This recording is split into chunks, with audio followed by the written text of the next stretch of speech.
Kalian tahu nggak sih apa itu gaya hidup berkelanjutan? Dari tadi kan kakaknya udah menjelasin nih. Coba. Yang tujuan untuk memenuhi kebutuhan sehari-hari tanpa merusak atau mengorbankan sumber daya alam, sehingga generasi mendatang tetap memiliki akses ke sumber daya yang berkelanjutan. Benar banget ya. Jadi gaya hidup berkelanjutan adalah pola hidup yang memperhatikan kelestarian lingkungan. Ini berarti kita berupaya mengurangi sampah, menghemat energi, dan menggunakan barang-barang yang dapat digunakan kembali atau daur ulang. Contohnya, kita bisa membawa tas belanja sendiri untuk mengurangi penggunaan plastik, memilih produk lokal, dan menggunakan energi secara efisien. Dengan menerapkan gaya hidup ini, kita ikut menjaga kelestarian ini, juga mengurangi kebutuhan bahan baku baru dan emisi karbon, serta meningkatkan kesadaran akan pentingnya menjaga lingkungan. Dengan demikian, daur ulang adalah bagian penting dari gaya hidup berkelanjutan yang mendukung lingkungan yang lebih bersih.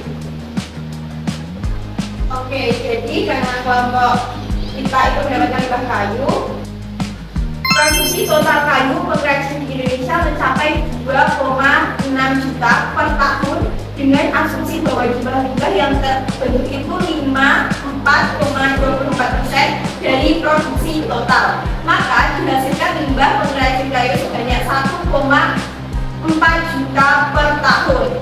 Terus untuk persentase di tahun 2023 itu sekitar 12%. Pada 2023 limbah kayu di Indonesia mencapai 30-50% dari total bahan kayu yang disetor ke hutan dan kayu olahan. Limbah ini termasuk berasal dari pada tahun 2024 keseluruhan limbah kayu itu sekitar 37%. Itu meningkatnya cukup jauh ya. Terus pada tahun 2024 limbah kayu di Indonesia diperkirakan mencapai 11,3 ton. Pengolahannya masih rendah, sering dibakar sehingga mencemari lingkungan. Kementerian terkait sedang berupaya meningkatkan pemanfaatan kayu menjadi produk berguna.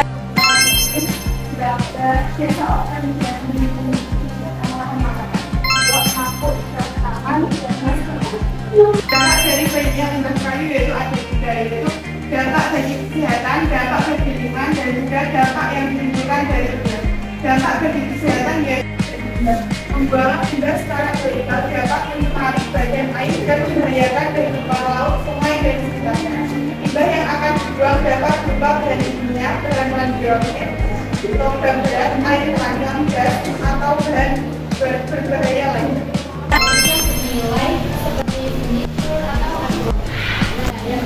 Terakhir adalah kurangi TPS atau TPA. Nah, dengan mengurangi penggunaan pembuangan akhir dapat dikurangi dampak lingkungan yang terkait dengan pembuangan limbah kayu. Dari penanggulangan limbah kayu, optimal dapat mengurangi pencemaran udara dan tanah serta emisi gas rumah kaca dari pembakaran pipa. Di bagian ekonomi, limbah kayu dapat diolah menjadi produk bernilai tambah, menciptakan lapangan kerja dan mendukung ekonomi lokal. Cara menanggulangi limbah kayu kan bisa dengan cara kurangi TPS.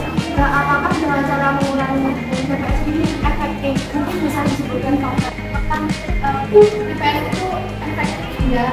Nah, kalau menurut kami itu efektif karena TPS dengan pengelolaan TPS ini kita daur ulang terus juga memanfaatkan baik. Terima kasih.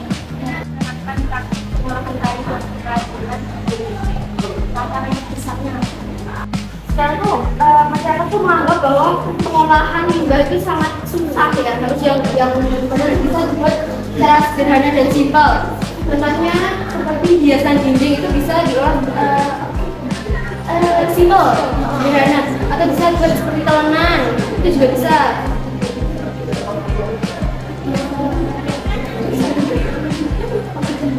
Dan dinding juga bisa. Kurang lebih seperti itu. Karena kan zaman sekarang tuh sudah modern ya. Kita bisa lewat media sosial. Dan sekarang sudah hampir setiap orang tuh punya HP canggih yang bisa dimanfaatkan dan digunakan. Nah, contohnya dari kelas 12 kemarin itu membuat infografik yang diposting di Instagram. Itu orang-orang bisa melihat dari situ Tidak kita bisa dengan cara sosialisasi atau kampanye seperti ini kan juga bisa memberi pemahaman kepada orang lain ataupun masyarakat mengenai pengolahan limbah kayu. Terus mungkin dengan cara sosialisasi kita juga bisa memberikan contoh bagaimana cara pengolahan limbah kayu yang baik dan benar. Kita jadikan monitor. Ya.